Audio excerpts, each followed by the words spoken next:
Halo semuanya, kita masih membahas tentang JSON. Setelah di video sebelumnya kita sudah bahas apa itu JSON, bagaimana cara buatnya, dan gimana cara bekerja dengan JSON secara sederhana. Pada bagian ini kita akan lanjutkan lagi untuk mencari tahu bagaimana cara bekerja dengan JSON tapi menggunakan study case yang lebih nyata. Karena di materi sebelumnya kita hanya mengambil data lalu cetak dengan Vardam ataupun Consolog. Itu cuma buat mengecek saja apakah JSON-nya sudah berhasil diambil atau belum. Tentu di situ teman-teman bisa melakukan apapun terhadap datanya, baik itu mengolahnya ataupun menampilkan ke halaman websitenya. Pokoknya di situ saya menjelaskan cara penggunaan dua fungsi yang berbeda. Nah, sekarang kita akan membuat website sederhana menggunakan data dari JSON sehingga nanti teman-teman dapat gambaran ketika ingin membuat sebuah REST client yang sederhana itu seperti apa. Dan kali ini kita akan mencoba membuat websitenya dengan dua bahasa pemrograman yaitu PHP dan JavaScript, di mana kita akan membuat sesuatu yang sama persis tapi yang satu pakai PHP dan yang satu lagi pakai JavaScript. Study case-nya apa? Study case yang kita buat itu membuat menu di Jcodonut. Tenang saja, saya sudah sediakan filenya. Kalian bisa download atau minta ke instruktur yang sedang berjaga supaya teman-teman di sini bisa ngoding sama-sama. Nah, di file download itu saya sudah kumpulin menu-menu apa saja yang tersedia di dalam Jcodonut-nya. Dan saya kumpulin dibuat dalam bentuk JSON seperti ini. Jadi teman-teman buka download.json kalau sudah mendownloadnya, di mana di sini saya punya sebuah objek yang isinya pasangan key dan value. Key-nya adalah menu, value-nya adalah array, dan di dalam array-nya terdapat banyak objek. Nah, ini objek-objek yang ada di dalam menu Jcodonut-nya. Jadi ini adalah cara saya untuk menerjemahkan menu di dalam Jcodonut-nya. Seharusnya kalau teman-teman sudah mendownload, maka teman-teman akan melihat dua buah file. Yang pertama download.json, ini adalah datanya, data JSON-nya, dan satu lagi folder image. Ini adalah gambar-gambar dari menu yang ada di dalam Jcodonut-nya. Jika sudah di-download, kita akan mulai ngodingnya. Sekarang saya minta buka kembali folder htdocs-nya.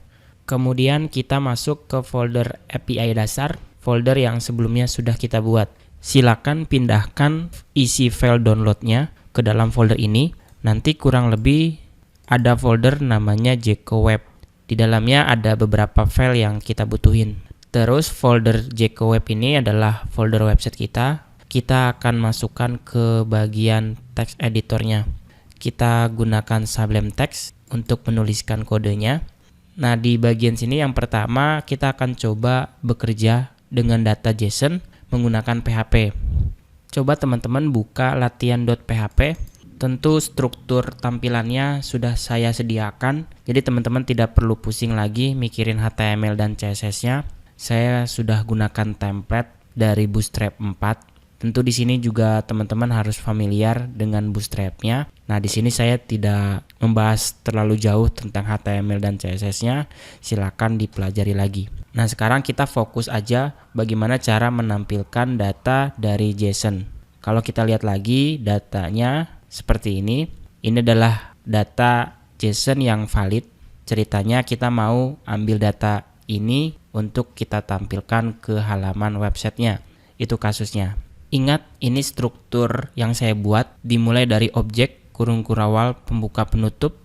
Di dalamnya ada key, menu, isinya adalah array. Isi dari array ada beberapa objek yang kita simpan. Dia terdiri dari kategori, yaitu string, nama string, lalu gambar string. Jadi semuanya kita buat bertipe string, itu tergantung kebutuhan datanya. Jadi di sini saya akan mengambil data menggunakan PHP. Kalau pakai PHP, pertama kita siapkan dulu datanya di atas. Kalau teman-teman masih ingat, di video sebelumnya kita punya variabel text. Pastikan pembuka penutup PHP. Kita punya variabel text yang diisi dengan file JSON-nya. Kita akan ambil menggunakan file getContents, lalu lokasi file JSON-nya ada di mana. Pada kasus ini adalah langsung ke filenya, yaitu donut.json. Kalau teman-teman buat folder baru namanya data, lalu JSON-nya kita pindahkan ke dalam folder, maka lokasinya berubah menjadi data/donut.json seperti ini. Jadi file JSON-nya sekali lagi ada di dalam folder data, lalu kita akses data JSON-nya. Tinggal kita terjemahin nih menjadi array. Yang kita lakukan encode apa decode? Decode ya, karena kita ingin merubah data JSON ini ke dalam array. Jadi tulisnya ya JSON decode lalu variable text. Jadi teks ini adalah JSON-nya. Terus kalau kita mau jadi objek apa array? Kalau saya tulis true berarti dia berubah menjadi array. Sampai di sini kita simpan ke variable menus. Jadi variable menus ini berisi array asosiatif kalau teman-teman tampilkan. Kalau kita buktikan, kita gunakan vardam melihat isi variable menusnya. Di save lalu jalankan. Kita buka browsernya, ketikkan localhost/API dasar foldernya, lalu kita ke Jeko web akses latihan.php. Nah ini dia hasil data dari JSON menusnya. Kita sudah berhasil mendapatkan data dari data JSON-nya. Terus data ini nanti akan kita akses satu persatu untuk ditampilkan ke dalam konten webnya. Dan kurang lebih tampilannya seperti ini. Saya baru buat bagian navbar untuk menu-menu dari website Jeko Donut-nya. Kalau teman-teman balik lagi ke text editor, ke bagian donut.json, teman-teman ingat format JSON-nya seperti ini. Kita harus masuk dulu ke objek menu, baru bisa mengakses data-data menunya. Karena yang kita butuhkan adalah data array ini. Data array ini yang akan kita ambil satu persatu untuk ditampilkan ke dalam halaman webnya.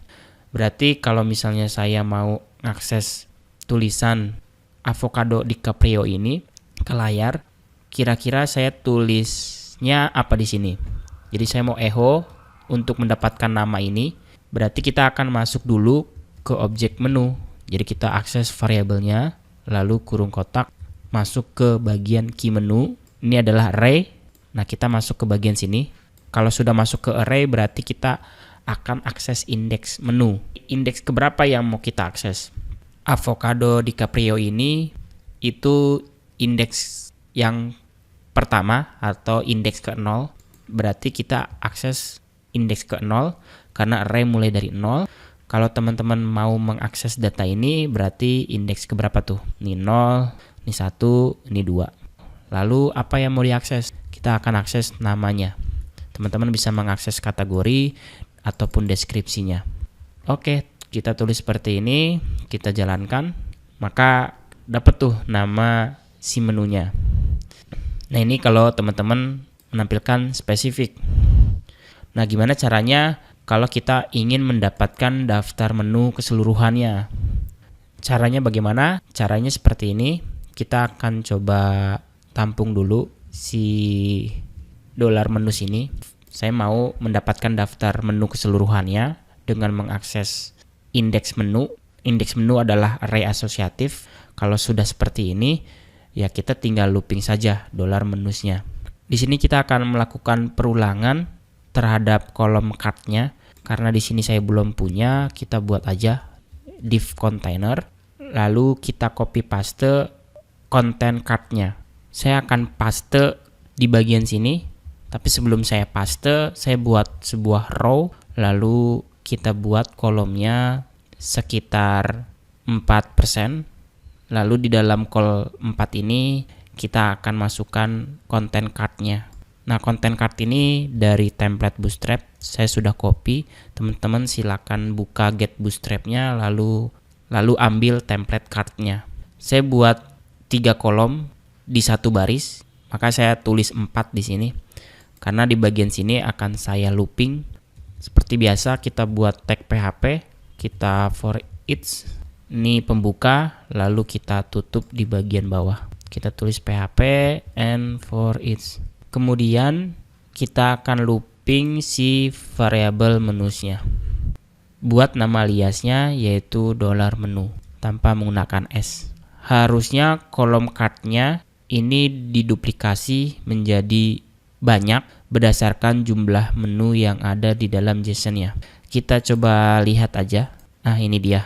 Datanya ditampilkan seperti ini template card-nya. Walaupun di sini saya sudah berhasil melakukan perulangan terhadap data menunya, cuma yang kita tampilkan hanya data card yang datanya masih sama. Nah, tugas berikutnya kita tinggal ganti sesuai dengan data array-nya. Ya, kita akan tampilkan mulai dari namanya, kategorinya, deskripsinya, begitupun untuk gambarnya.